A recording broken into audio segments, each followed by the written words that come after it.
Estamos de volta com o Band Entrevista, hoje conversando com a psiquiatra Ana Paula Faber sobre o suicídio, sobre o Setembro Amarelo.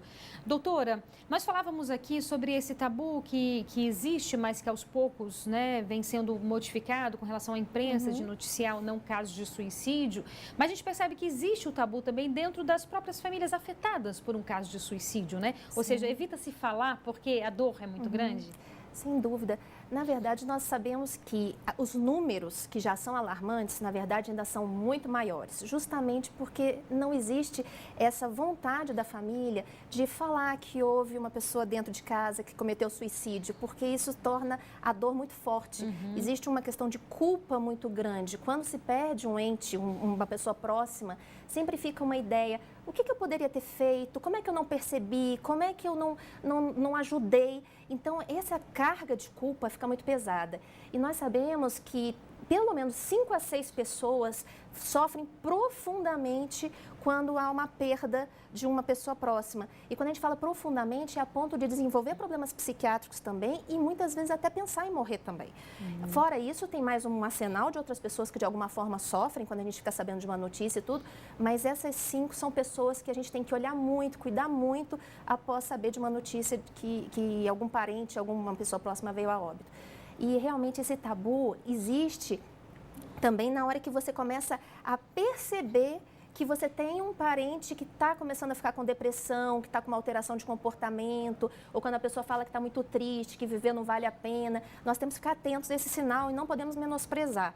Então, quando você vê alguém que está mais tempo na cama do que o normal, está bebendo mais do que o normal, é o jovem que está baixando suas notas na escola, esse sentimento sempre de isolamento, não quero ver ninguém, uma certa irritabilidade, vamos chegar nessa pessoa, vamos conversar. O que está acontecendo? Você está diferente, sem acusação. E jamais use uma situação assim: você tem tudo, por que você está sentindo assim? A vida é muito boa, está faltando fé, está faltando...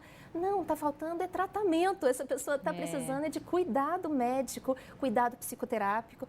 E com certeza, se a gente agir nesse momento inicial, esses nossos índices vão acabar... Vão pelo menos diminuir bastante. Acabar seria um sonho, mas pelo menos vão diminuir bastante. Nós temos uma tendência de não compreender aquilo que a gente não sente, né? Que não passa. Então, quando você fala, muitas vezes, é claro que isso vem sendo modificado, mas ainda é comum falar: tá com frescura, né? A pessoa tá depressiva, tá com frescura. Ou então, como você falou, moleza, é falta de Deus. E aí... Eu digo que é muito importante as pessoas virem à tona, como você vê, por exemplo, o padre Fábio de Mello. Perfeito. Né? Um religioso. Você tem até o próprio Ricardo Boechat, que algum tempo atrás também ele teve uma crise depressiva. Sem dúvida. Então isso é bom porque vai quebrando tabus. Não é falta de religião, não é falta de fé, não, é uma doença. Exatamente. Então, quando a gente vê alguma pessoa que tem um significado para você mostrar essa superação, isso é muito importante. Então, isso inclusive dá esperança e é essa nossa conversa que a nossa conversa tem que trazer aqui. É mostrar para as pessoas que nesse momento estão nos vendo e que estão sofrendo, que podem ter um transtorno psiquiátrico, seja um quadro de ansiedade muito grande, seja um quadro de depressão ou outros transtornos, abuso de bebida. Essa pessoa, ela está sofrida, ela não é uma pessoa para ser julgada, é uma pessoa para ser cuidada. E se você estiver ouvindo isso, estiver sentindo isso, busque ajuda, fale com as pessoas que estão ao seu redor, essas pessoas vão te apoiar e vão levar num profissional que possa te ajudar. E esse exemplo do padre foi fantástico. Ele foi uma pessoa que foi atendida por um psiquiatra e ele tem essa consciência de que isso era importante para ele. Então, esse tipo de exemplo que a gente tem que seguir. Sim, com certeza. Então, a gente falou aqui do CVV, se eu não me engano, o número é 188. 188. Não é isso que virou um número universal? Sim, onde as pessoas podem, mas aí é algo interessante, porque é muito importante o trabalho deles. Primeiro que é um número gratuito, você liga, mas é algo emergencial ali, né? Sim. Essa pessoa, ela precisa de um acompanhamento de um profissional. Sem dúvida. O CVV, ele tem uma função muito importante, mas eles param até um determinado momento, porque não são profissionais. São pessoas voluntárias, muito preparadas, bem intencionadas, mas que aliviam a tensão daquele momento, mas em seguida, depois de ter aliviado, é importante que a pessoa seja levada para o profissional, porque a partir daí o tratamento vai ser feito e o problema vai ser tratado e essa dor na alma vai ter que passar, porque existe recurso para isso. Com certeza. E outra, nós temos hoje em dia medicamentos muito avançados, né? E muitas vezes é algo que falta falta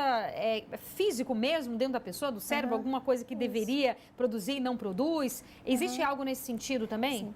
Sim. As doenças psiquiátricas, elas são multifatoriais, né? Então, a gente sabe que tem um fator ambiental, pessoas que às vezes estão passando por determinados sofrimentos, mas a gente não pode esquecer da questão orgânica. Existe uma desregulação química, realmente, que precisa ser cuidada.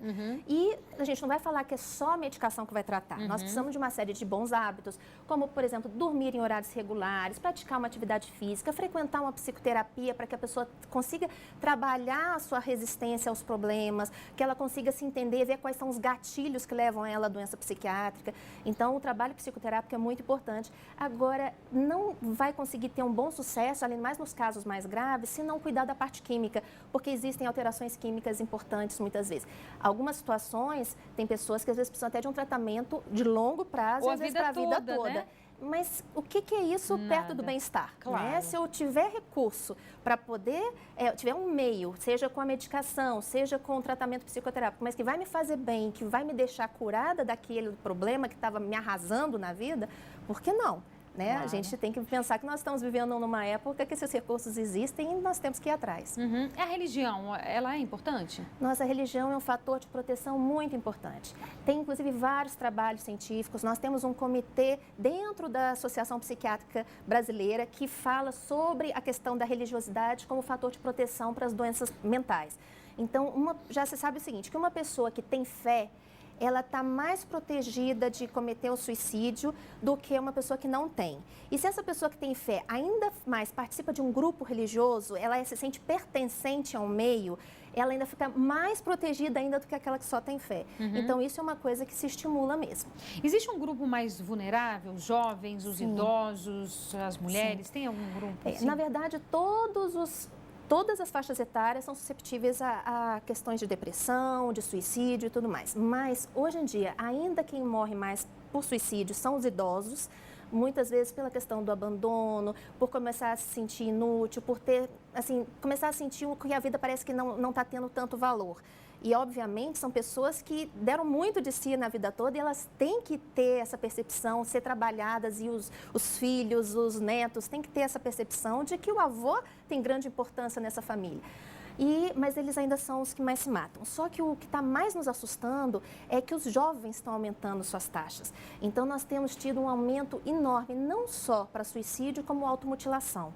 E o jovem, ele é muito mais frágil na questão da resistência para a dor. Uma pessoa já mais madura, ela já passou por muitas coisas, ela já aprendeu a lidar com as dificuldades. O jovem, às vezes, uma dificuldade, um término de um namoro, aquilo dói de uma profundidade que ele, às vezes, não vê muita alternativa e começa a ter um pensamento, assim, rígido, né? E o jovem é impulsivo, né? Então, às vezes, aquele pensamento rígido, junto com uma impulsividade, uma desesperança, achando que aquela dor não passa, às vezes ele vai e faz uma besteira.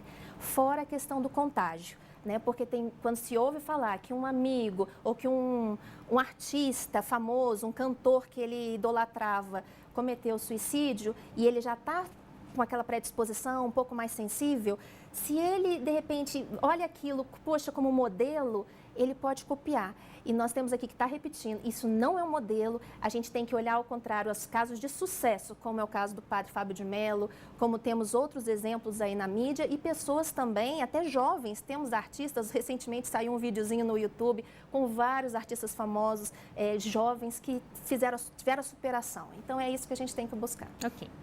Agora vamos para mais um breve intervalo, é bem rápido, não sai daí, eu espero você.